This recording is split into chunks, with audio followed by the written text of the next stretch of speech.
అంటే నేను కొన్ని మాటలు అంటే కొంతమందిని అటాక్ చేసినట్లు ఉంటుంది, కానీ అంటే నేను వ్యక్తిగతంగా ఎవరిని అటాక్ చేయడం కాదు.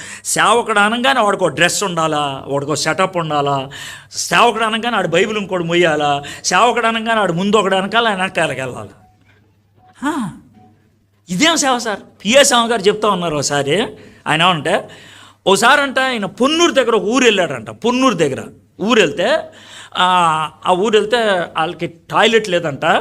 పొద్దున్నే 5 o'clock లేపేశాడు. సార్ చీకట్లో ఉన్నప్పుడు వెళ్ళొచ్చేద్దాం సార్, మనం మరి అందరు లేస్తే బాగోదు కదా, మీరు వాక్యం మళ్ళీ బోధించాలని అంటే సరే అన్న లుంగి వేసుకొని ఆయన వెళ్ళిపోతున్నారు. పాస్టర్ గారు స్వామి గారు ఎక్కడికి, కొంచెం ఊరు బయటికి బహిర్భూమికి వెళ్తూ ఉన్నారు.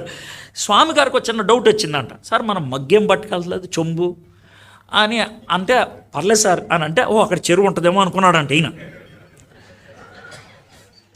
చాలా ఫ్రాంక్గా చెప్తున్నాను సార్. అయితే అసలు చూడండి అసలు విషయం ఏంటో. అయితే కొంచెం దూరం వెళ్ళేప్పటికీ ఒక కుర్రోడు 10-12 ఏళ్ళు ఉంటాయంట, 2 మగ్గులు పట్టుకొని నడుచుకుంటూ వెళ్తున్నాడంట.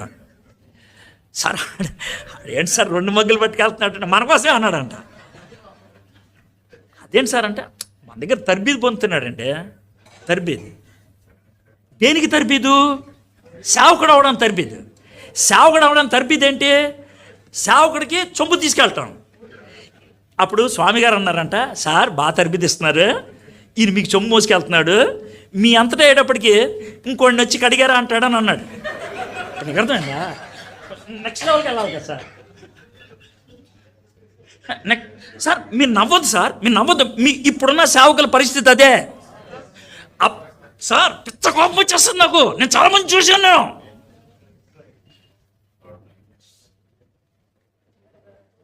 సార్ చూశాను నేను.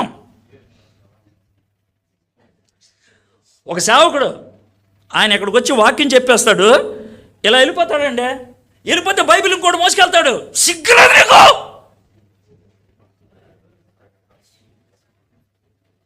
నీ బైబిల్ నువ్వు మోయలేవు,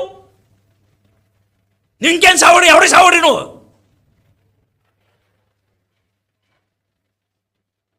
ఆ టైటిల్ అన్నా మార్చుకోలేదు, బతుకన్నా మార్చుకో. సేవకుడు యేసయ్య నీకోసం నా కోసం దరిద్రుడయ్యాడు ఆయన, మనల్ని ధనవంతులు చేయడానికి. అంతేగాని లీడర్స్ అయిపోవాలని కాదు, డాన్లు అయిపోవాలని కాదు. చాలా ఊళ్ళల్లో క్రైస్తవ కమిటీలు అంటే ఏంటి తెలుసా? డాన్. ఏ మీటింగ్ పిలిచినా ఆడి పేరు ఉండాలా, ఆడి ఫోటో ఉండాలా, అందుకే నువ్వు కమిటీలో ఉండేదే. అదే నీ సేవకత్వం.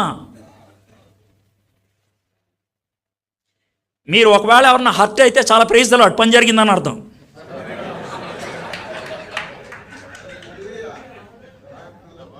గుచ్చుకుంటే చాలా తక్కువ మంది సార్ ఇలా మాట్లాడేవాళ్ళు. ఎందుకు తెలుసా? మీకు సాఫీ చేస్తే మళ్ళీ పిలుస్తారు, మీకు రుద్దితే. నా ప్లేస్లో ఇంకెవడన్నా కూడా నన్ను పిలిచిన జోసఫ్ బెన్నీ గారికి వందనాలు, కొత్తగా ఎన్నికైనటువంటి ఐజక్ గారికి శుభాభివందనాలు, అయ్యగారికి వందనాలు, అయ్యగారికి వందనాలు. పావుగంట మారుతాడాడు.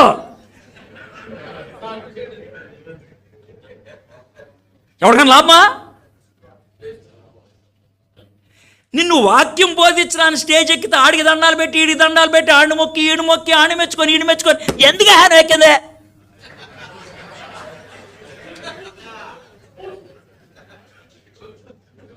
ఎందుకు? యేసయ్య దరిద్రుడు అవడానికి ఇష్టపడ్డాడు ఆయన.